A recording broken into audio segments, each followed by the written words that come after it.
ভারতকে ঘিরে ভয়াবহ হুমকির মুখে দক্ষিণ এশিয়ার ভূ রাজনীতি। প্রতিবেশী দেশগুলোর সঙ্গে টানাপোড়েন দিন দিন এই অঞ্চলে ভূ রাজনৈতিক অস্থিরতা বাড়িয়ে তুলছে। তবে কি আগামীতে নতুন কোনো হুমকির মুখে পড়তে যাচ্ছে এই অঞ্চল?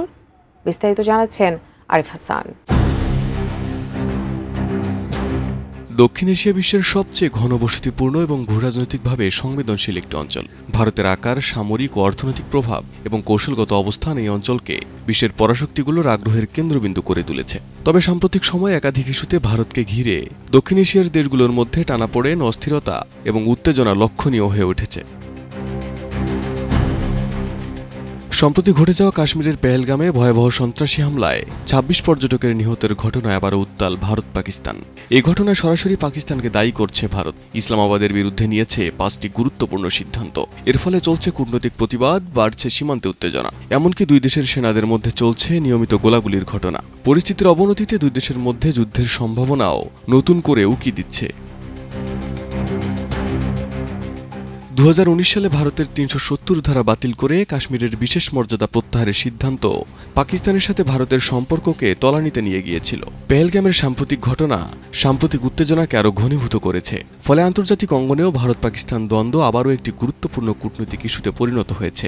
বর্তমান পরিস্থিতিতে দুই দেশের মধ্যে সামরিক সংঘাতের আশঙ্কা ক্রমেই প্রকট হয়ে উঠছে। টানা সপ্তমবারের মতো বেস্ট টিস্যু পেপার ব্র্যান্ড হিসেবে স্বীকৃতি পেয়েছে বসুন্ধরা টিস্যু। দক্ষিণ এশিয়ায় এত বছর বাংলাদেশ ভারতের বন্ধুপ্রীতম সম্পর্ক দেখেছে বিশ্ব। তবে সেই সম্পর্ক এখন বাংলাদেশের রাজনৈতিক পট পরিবর্তনের মধ্য দিয়ে ইতিহাসের অন্যতম চরম ও তিক্ত পর্যায়ে পৌঁছেছে। প্রফেসর ডক্টর ইউনূসের নেতৃত্বাধীন নতুন সরকারের অধীনে ভারতের প্রতি আগের মতো নমনীয়তা আর নেই বলে মনে করা হয়। দুই দেশের সম্পর্কের ভবিষ্যৎ এখন বেশ অনিশ্চিত ও অপ্রত্যাশিত চ্যালেঞ্জের মুখে দাঁড়িয়ে। এদিকে লাদাখ সীমান্তে গালওয়ান উপত্যকার ঘটনার পর ভারত ও চীনের সম্পর্কের উত্তেজনা এখনও চলমান। ২০২৫ সালের সীমান্তে সেনা মোতায়েন, সামরিক মহড়া এবং বাণিজ্যিক নিষেধাজ্ঞা দুই দেশের মধ্যে উত্তেজনা বাড়িয়ে তুলছে। চীন বেল্ট অ্যান্ড রোড ইনিশিয়েটিভের মাধ্যমে দক্ষিণ এশিয়ার অন্যান্য দেশগুলোকে কাছে টানছে, যেমন শ্রীলঙ্কায় হাম্বানটোটা বন্দর নিয়ন্ত্রণ, নেপালে অবকাঠামোগত বিনিয়োগ, পাকিস্তানে সিপিইসি এর মতো প্রকল্প, এবং ভারত ছেড়ে চীনমুখী হয়েছে বাংলাদেশ, মালদ্বীপ, শ্রীলঙ্কার মতো প্রতিবেশী দেশগুলো। এই প্রেক্ষাপটে ভারত এক প্রকার কূটনৈতিক বিচ্ছিন্নতার শিকার হচ্ছে।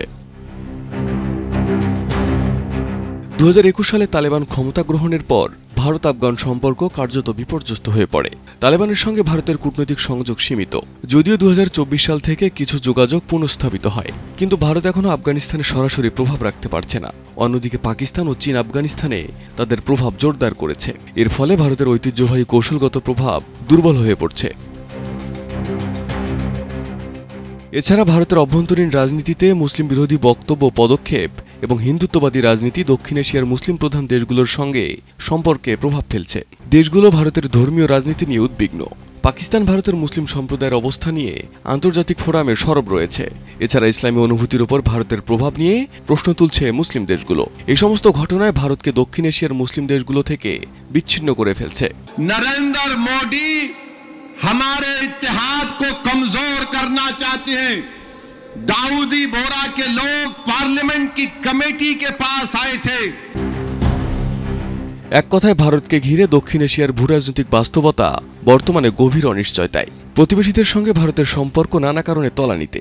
অভ্যন্তরীণ রাজনীতি বহির্বিশ্বে নেতিবাচক প্রভাব ফেলছে এবং আন্তর্জাতিক অক্ষ রচনার প্রতিযোগিতা এই অঞ্চলকে এক নতুন ধরনের কোল্ড ওয়ারের দিকে ঠেলে দিচ্ছে। সার্বিকভাবে দক্ষিণ এশিয়া এক জটিল সংকটে আছে। আন্তর্জাতিক বিশ্লেষকদের মতে স্থিতিশীলতা রক্ষা করতে হলে ভারতের ভূমিকাকে হতে হবে আরও ভারসাম্যপূর্ণ, কৌশলগত এবং অন্তর্ভুক্তিমূলক। Arif Hasan, ATN news.